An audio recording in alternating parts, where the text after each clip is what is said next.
Good morning guys. So ang pag-uusapan natin ngayon is tires. My Navara is 3 years old. Tires are actually getting worn down.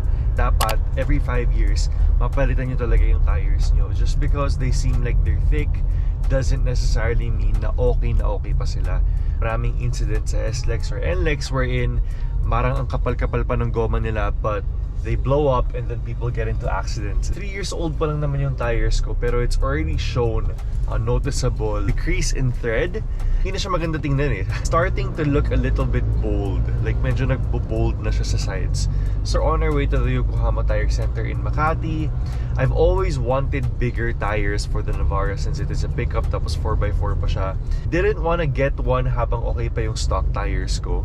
It's a bit more premium compared to the tires of a sedan eh. Kung sanay ka sa tires ng sedan, syempre it's always gonna be a little bit cheaper than tires ng SUV or pickup. So that is our agenda for today, is to get these tires changed. Merong 80 tires and empty tires. 80 tires basically refer to all-terrain. Yung empty tires, I believe, refer to parang pang off-road siya eh, sa mas madaling salita. We are on the road a little early today. It is only 9:54 a.m. And we also have here my Apple CarPlay head unit, which I've been using for about maybe a month now. Sobrang happy ko sa kanya because yun nga, there's Waze, there is Spotify, and you can access basically everything that you need just by having this instead of having yung cellphone na nandito. Join me, come on, let's go. I'm super excited. Tara.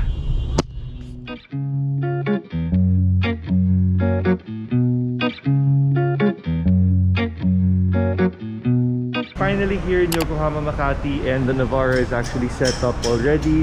So as I said earlier, yung problema nga natin with these tires is, yes, they're only 3 to 4 years old just because they still look like they have thread or they still look like they're thick. Delikado na kasi yan after it reaches a certain point eh. Kaya one thing that I want you guys to know is that kahit maganda pa yung itsura niya o kahit makapal pa yung itsura niya, it should always be changed after 5 years. Tayo kasi we've always wanted to kind of lift the Navara without compromising yung suspension niya. Maganda kasi yung suspension nito eh. It's a very comfortable suspension for a pickup. Dalas kasi ginagawa nila dito, nililift nila yan. As in nililift nila yung suspension para lang mapataas yung kotse. Tayo, we don't wanna do that kasi nga we wanna keep the stock suspension. So fortunately, merong tires si Yokohama that would actually fit the Navara. Thickest and biggest set that we could get without lifting it. So makikita natin yan later today. Sir Ned is here from Yokohama. He's explaining to us yung tires na kinuha natin and basically the specifications. And this is our Geolander MT or mud terrain tire. So normally we call it as a G003. Amazing traction for off-road. Low noise. It's okay to be used for the city. Definitely. Yes, definitely. Yes. On road or on the city. Yeah. Hindi siya ganun kaingay. Even though yung makikita nyo yung blocks nung thread. I didn't expect the tires to be huge. Ang laki pala niya in person. Grabe. Grabe. Tires natin are readily available. Oh yeah, look at that. Grabe. Yung aggressive tire pattern niya, yung sa sidewall. This is how it looks before, guys. They are the Geolander MTs, mud terrain tires. Although kahit mud terrain tires they actually have a reputation for being low noise, which means they're not as noisy. So ito yung specific tire specs niya, Yokohama Geolander MT G003 275/65 R18s. Yung old tires natin. Like I said kanina, as much as they're still okay, syempre they're almost aged na rin. So hindi na rin talaga siya recommended kung ipanglalayo mo yung car. So they're just prepping it for the tires. Kasi pag nalagay na nila yung tires, dire-diretso na yun, tuloy-tuloy na siya.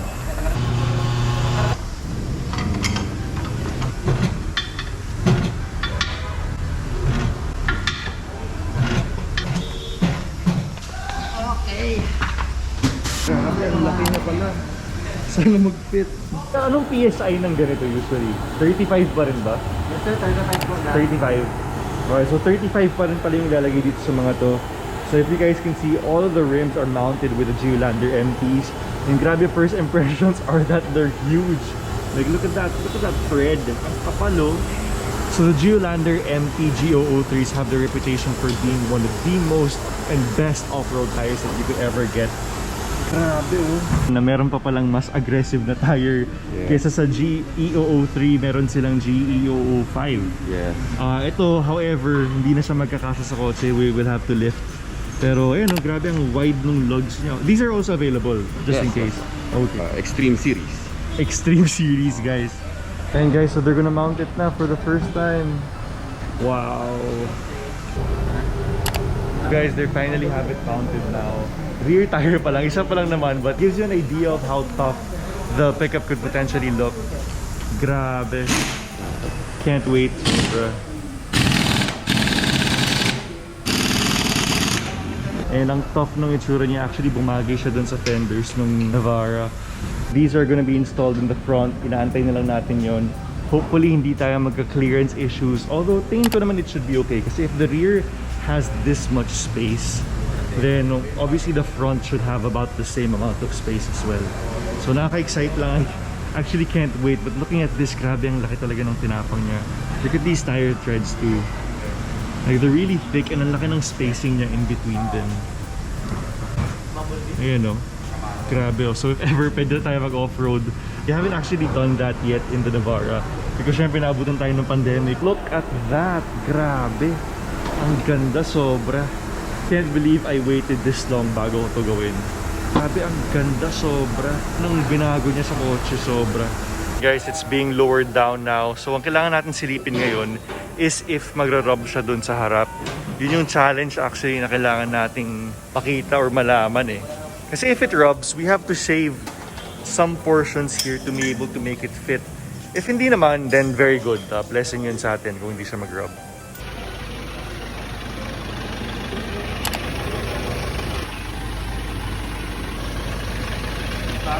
Layo. Malayo? Isayad. Hindi sumayad. Ayan guys. Mukhang saktong-sakto siya.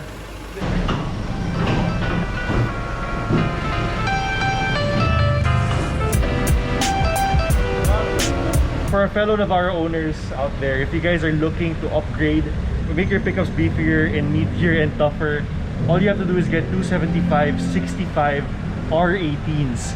Stock wheel size yon. Kasama natin ngayon si Miss Christy from Yokohama, Makati. Miss Christy, thank you so much sa pag-accommodate sa akin dito. So if you guys want your tires or looking to upgrade to the same tires that I have, please just look for Miss Christy and dito lang siya and she will accommodate you guys with the best service ever. Salamat po ulit! Guys, ito na yung finished product. The Geolander GE003s are actually installed in the Navara as of now, and sobrang tumapang talaga yung itsura niya. So big shout out and big thank you to Yokohama Philippines for making this possible. Tingnan nyo naman guys, look at that. Look at that, so much for tougher tires. Talagang ang tapang niya tingnan. So big shout out and big thank you to Yokohama Philippines and Yokohama Makati for making this possible. Grabe. So that's it guys, we're finally done for today. Watch out for my full review of these tires. Syempre because we now have these tires, we'll take a little bit more time with it. Maybe take it off-road, maybe take it to the highway para ma-feel talaga natin and mabigyan natin ng tamang review yung tires na to. So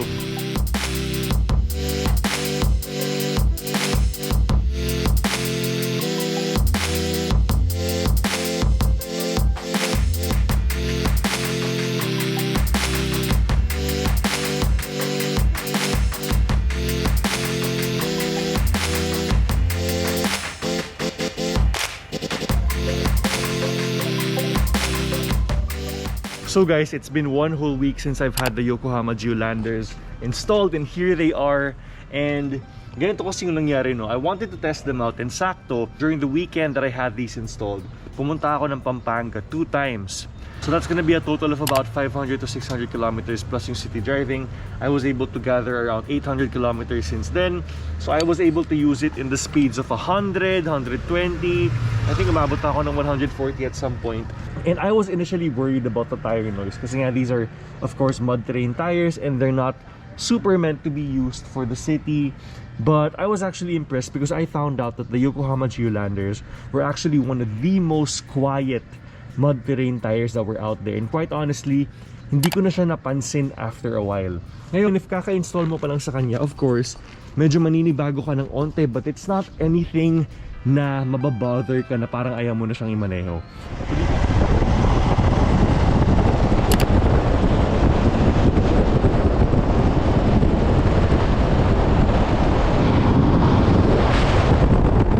Guys, so we are shooting right now.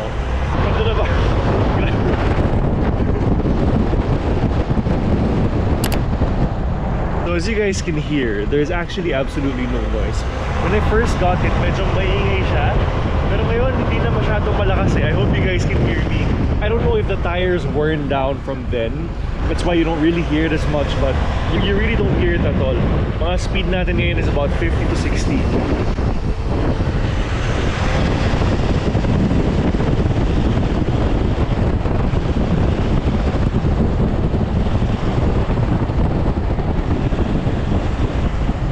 To be quite honest, yung road noise na makukuha mo sa kanya, very minimal, or you would not really be concerned.